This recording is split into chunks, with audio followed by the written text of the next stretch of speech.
Diploma పూర్తయిందా? కంగారు పడమాకండి. మీ మైండ్లో ఒకటే డౌట్, నెక్స్ట్ ఏం చేయాలి? జాబా, హైయర్ స్టడీసా, గల్ఫా? సో ఇలా డిఫరెంట్ డౌట్స్ ఉన్నాయి మీ మైండ్లో. ఈ వీడియోలో నేను చెప్పబోతుంది ఏంటంటే నెక్స్ట్ ఏం చేయాలి. సో తెలుసుకోవడం కోసం చివరి వరకు చూడండి. డిప్లొమా తర్వాత చాలామంది ప్రైవేట్ కంపెనీల్లో జాబ్స్కి వెళ్తారు. సో ప్రైవేట్ కంపెనీలో జాబ్స్లో వచ్చే పొజిషన్స్ ఏంటి? జూనియర్ ఇంజనీర్ కానీ, టెక్నీషియన్ కానీ, సూపర్వైజర్ కానీ. సో ఇలాంటి పొజిషన్స్ వస్తాయి. బట్ దీంట్లో ఉన్న అడ్వాంటేజ్ ఏంటంటే డిప్లొమా తర్వాత జస్ట్ జాబ్ వచ్చేస్తుంది అనమాట.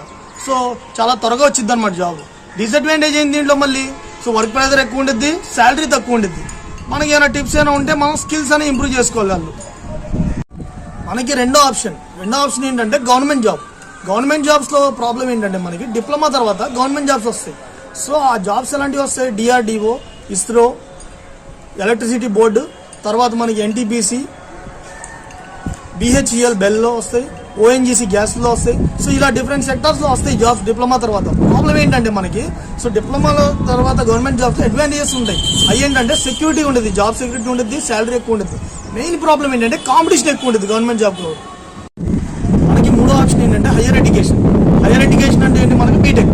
సో డిప్లొమా తర్వాత బీటెక్ చదివే వాళ్ళు ఏంటంటే వాళ్ళకి అక్కడ కలిగేది ఏంటంటే హై పే స్కేల్ వచ్చింది అనమాట. వాళ్ళకి అక్కడ హై పే స్కేల్ వచ్చింది. ఎలా? జూనియర్ ఇంజనీర్ కన్నా డైరెక్ట్ ఇంజనీర్ అవుతారు కదా, వాళ్ళకి శాలరీ కొద్దిగా ఇంక్రిమెంట్ ఉంటుంది అనమాట. శాలరీ డైరెక్ట్గా ఎక్కువ ఇస్తారు. అలాగే ఏంటి? వాళ్ళ పొజిషన్ బాగుంటుంది, గ్రోత్ బాగుంటుంది. సో దానికి ఉన్న అడ్వాంటేజ్ ఏంటంటే సో పే స్కేల్ అనేది హై పే స్కేల్ తీసుకుంటారు.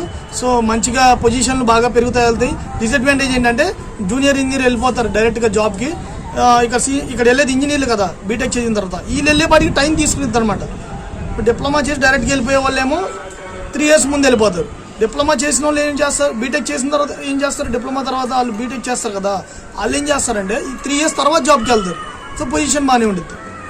తర్వాత మనకి టెక్నికల్ స్కిల్స్ ఏం నేర్చుకోవాలి, ఏ బ్రాంచ్ ఏది నేర్చుకోవాలి. టెక్నికల్ స్కిల్స్ అంటే ఏంటి? మెకానికల్ వాళ్ళు ఇనీషియల్గా ఏంటి?